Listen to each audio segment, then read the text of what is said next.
Fuggisoo. Yeroo maddi safuu ganamuu maguu hundee walii galtee duraan dursee du'u. Dhugaatu huqqataa sobatu dhiitaa qulqulluu qammanaa gammachuu jiitaa. Ganamni abaarsa galgalli abaarsa jaalallu kaamamee jibbatu kaakkisa.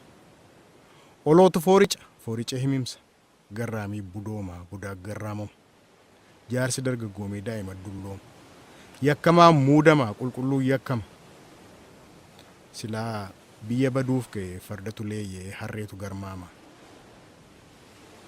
Yoo shoollibaan faca'ee qummaanni tamsa'e yoo semmoon buqqa'ee yoo hundeen manca'e maaltu hundeeffatamaa eenyurraa waa baru jiraa wal firfirsu jiraa wal hunkuru walamanuun badee fujaa fi jaalallii deebiinsaa arraba kabageessa jiraa kan daara baasantu daaraan nama qaba kan itti uwwisantu qullaa nama dhaaba kan qulqulleessantu dhoqqee nama diba kan lubbuu torantu lubbuu baasuuf gama.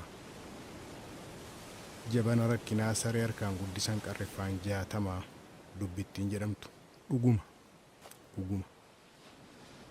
Hamatu dagaaga jibbatu alaaka jiraan gurra buusee karaatu mammaaka. Hooqubaa coolliga ulfinarraa ta'a abbaaf ilmatu wal argaa qaana'a. Fayyisuun ulfaatee ajjeesuus salphata ijaaruun rakkisee diiguutu yelbata.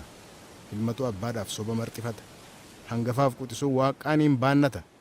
Haadhaaf ijoolleetu argaa ol baqata safuun raatee taa'ee amuummata. Dhugaan lawwaasa'ee dhaabataan tirata salphaatu ulfaatee ulfaataan salphata. Elaa fi elaameetu namarraa godaana. Guddaaf xinnaan qabu hundumaa caraana. Haadhoo garaa tokkootu dabarsee wal kenna. Afaantu dhangaggaa arrabni eebicha jaalala akka harree mallattoon dhiiticha. Qimmiidaan gammachuu qirqiran boo'icha eebbi ciimmaa leencaa abaarsi cirracha. Ho'aatu cabbaa jaalala xiraa dhugaatu ajaa. Firatu fira buusaa quba waliin qabu ujuu yoo waakkate du'ii waliin dhabu.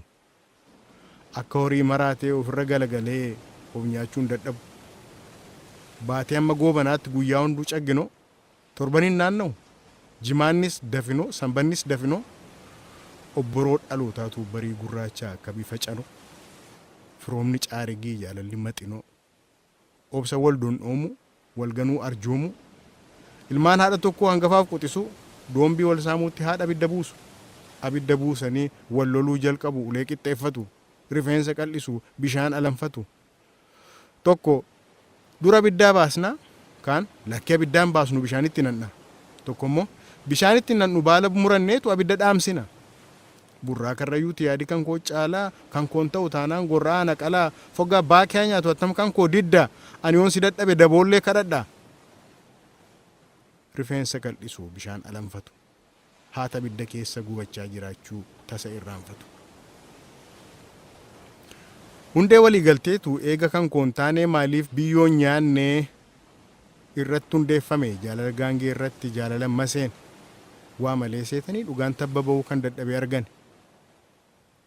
Abaars eebbatee eebbimmoo arrabsoo utuu roobin caama hin bariin dhiya waan hunduu fuggisoo.